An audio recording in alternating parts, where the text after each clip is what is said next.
What is up, guys? Kevin Cage back with another XRP update. Today I wanted to do a super quick video on why I essentially believe Ripple the company has thousands of customers rather than just the 300 plus on their website. As we know, this is just direct relationships with a lot of these financial institutions across 40 plus countries worldwide. On Ripple.com, you can refresh this and look at the customers: Asimo, RIA, American Express, and many others. RIA is probably one of the largest customers they have, FYI. And essentially, I want to speed through some details of some of the huge IT firms, technology providers, other FIs, payment service providers, MSPs, etc., and show you right here why there are a lot more customers than we think. As we know in the recent news that came out, we do know that XRP in on-demand liquidity transactions has been confirmed to do, since inception, about $2.4 billion in notional value. Now, I understand the SEC allegations and what is occurring there. I wouldn't say I understand it perfectly because it's, quite muddy, to be honest.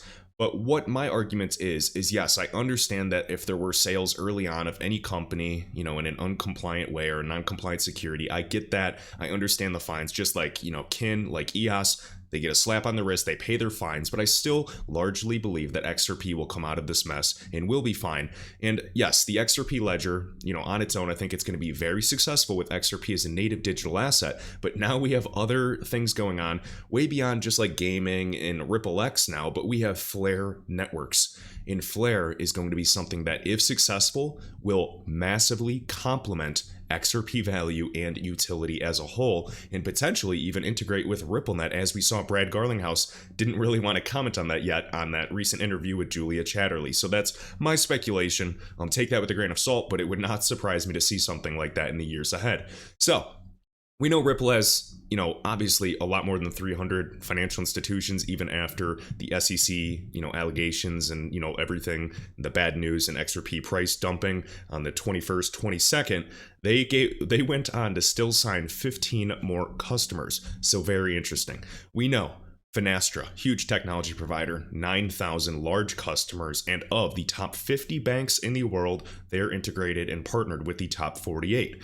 Volante, we know trillions of dollars per day technology provider, the Ripple, Volpay processor module.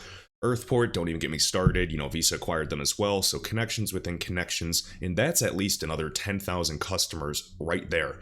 Temenos, of course, we'll talk about, one of the largest banking softwares, and I will show you in this video. We do know that they've worked with well over 3,000 clients since, they've been around, and right now they're still actively working with 1,000 clients. And yes, they are massive, and they are, active throughout the entire Euro system, throughout the European Union.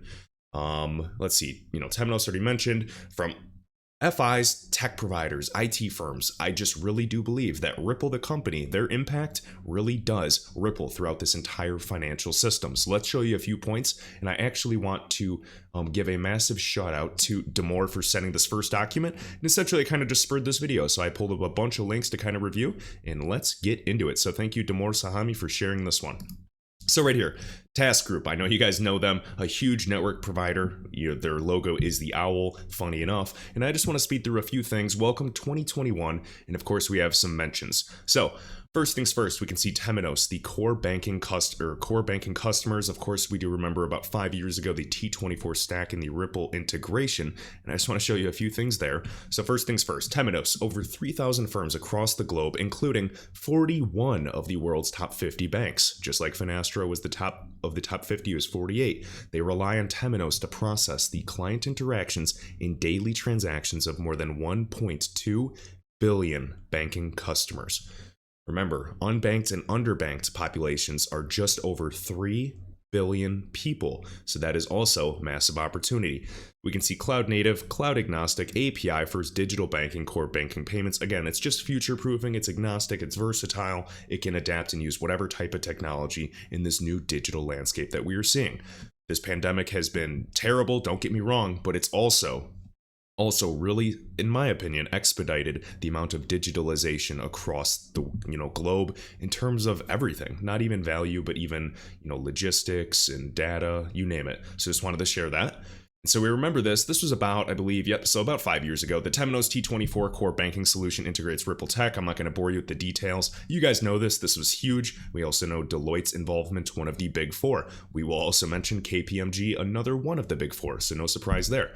So right here, T24 is what it's called, is now Temenos Transact. Cloud native, agnostic, API first, and artificial intelligence enabled. Very interesting. We'll keep moving. Right here, in October 2020, so this is recent, we have Flowbank will leverage Temenos' Transact tool to suite to power its banking services. The suite, previously known as T24, has been leveraging Ripple's RippleNet payments network to offer cheap, real-time international bank settlements for about 4 years now. Keep in mind, Ripple, the company, was the big innovator in the space, the fintech that can move a lot faster than these heavy dinosaur banks, and specifically the correspondent banking network. They don't have the funds to adapt and move in this, evolving regulatory landscape across many of these countries that are absolutely exploding. We're talking Japan, Singapore, and a lot of other countries, even, Switzerland. For example, right here, this Swiss Digital Investment Bank. So something to note, all right? We'll keep moving, and of course, involvement just specifically Temenos. This was from 2015. You guys could literally just type in task group in Ripple and pull this up. Just show, what are today's problems with settlement systems?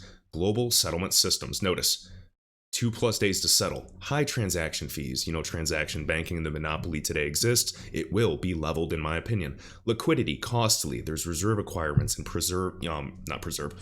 pre-funded accounts around the globe is what I like to call just-in-case money to use when you need it, and most likely you do, because the current system is so inefficient, and it is finally evolving now. Finally. And guess what? I still believe that Ripple will be a huge part in this. All right? Lack of visibility, one foreign exchange provider, etc. And we can see right here, in 2013, the Ripple protocol introduced. Now, I know some people will probably, talk a little bad right now and say, why are you still focused on these pre-funded aspects for Ripple and XRP and the correspondent banking network? Because it is a legitimate, point of friction in today's system. I'm still not going to ignore it. It hasn't been solved yet. So this is something that we're looking at and showing, the players that are competing to mitigate these risks and at least reduce the friction in the system. Yes, I'm aware Flare, when it launches, is going to be awesome, and I'm going to be very excited to keep up with it. I'm going to be learning with you guys as well, and I'm also watching a lot of the assets and cryptos in the DeFi space, and I'm actually trying to balance more of my portfolio in investments across the board.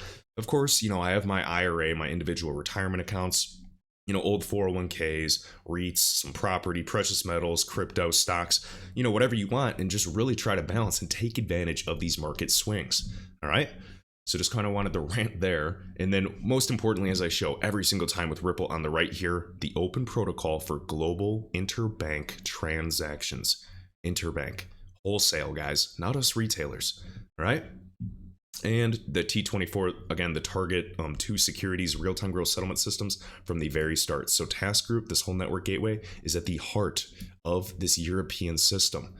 This is very big, and we are talking millions and millions of dollars every single second in transactions. So we want high volume, but we also want high value to push the price of XRP up, ideally if XRP were to be the bridge asset for some of these transfers. And that's the plan. All right, right here also, this was I Am Legion sharing this, and this is just on Twitter. I know this has been viral for many years, just kind of pointing this out for any newcomers in the past few months. We can see Task Network Gateway, Ripple. We also have SIA, which is a behemoth, and we know that the gentleman there, I believe they're just, a big Italian firm. He said that we are working with the big distributed ledger tech players like Ripple and R3. And remember, who are massive shareholders of both of those organizations? SBI and Mr. Kitao, the legend. Also, so I wanted to go back right here, and we'll kind of speed through this, and we can see Accenture right there, KPMG, talking about the Italian market, so just all included with, T2 participants and all of this. Remember, KPMG, again, is one of the big four, so just wanted to point that out. This is back in 2016, just on Ripple's website, pointing out that Ripple is poised to revolutionize this space that is clearly so ripe for reinvention. Absolutely. The future of cross-border payments is bright. KPMG, many other firms, Deloitte, as we showed with the integration of the T24 stack of Temenos, the world's biggest, one of the largest banking softwares.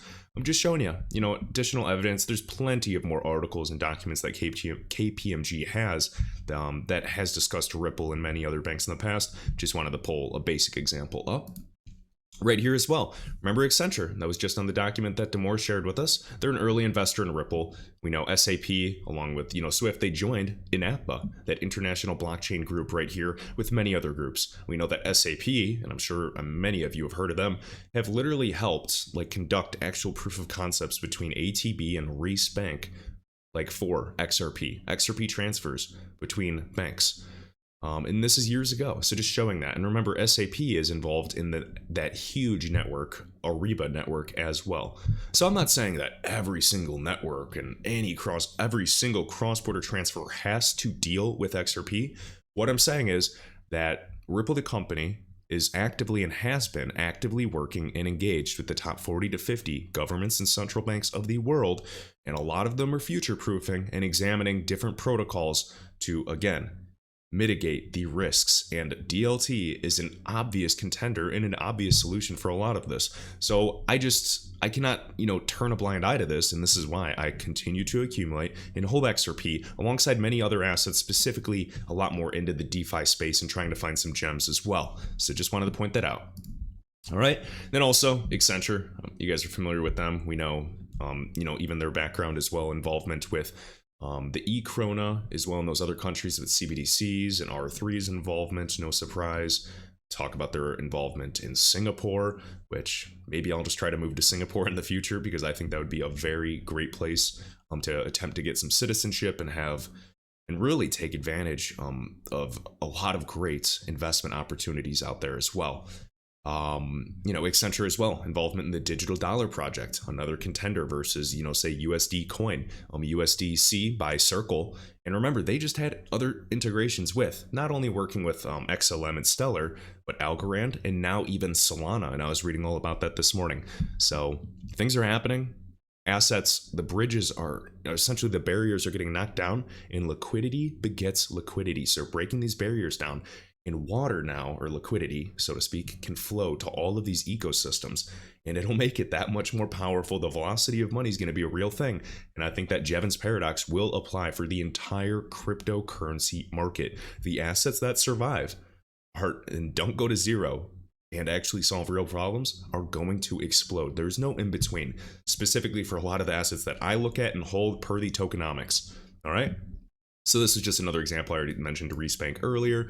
Just wanted to point that out. So be sure to tune in the next video, guys. And also just keep in mind, diversify, do what is best for you. And honestly, one of the best things that I've ever done is just dollar cost averaging, investing for the long term and not buying an asset unless I'm actually comfortable with it, holding for the long term. A lot of people fail in the space because they cannot simply maintain their emotions. It has nothing to do with IQ in the space. Investing, even trading, is psychology. And when I'm saying this, I'm speaking to myself as well. A lot of my tweets, and motivational stuff out there is even just me, self-talk, just a good reminder for myself. So I want to remind you guys of that. So keep in mind, even in regards to iTrustCapital, we have XLM on the way, as well as Chainlink. So I'm very excited for that, specifically because a Roth IRA is absolutely tax-free. So again, if you expect that the crypto market, like I do, is going to grow significantly in the future, and by significantly, I mean I believe it'll 50x or 100x the total crypto market cap in the next 5 to 10 years, having crypto, even gold and silver if you want, which of course I do own physical silver and gold, in your Roth IRA means that all of your gains will be literally 100% tax-free. You make 10 million, tax-free. You're not paying 20%. You're not paying 39%. It doesn't matter. And I don't know about you, but I absolutely plan to withdraw some of my millions completely tax-free, taking advantage of the system, because the United States is already tough enough, at least where I'm at, specifically in my state. So I have to do everything I can to be smart and optimize my gains. So links are in the video description at the very top. Definitely recommend exploring this option at the very least, and I will see you in the next video.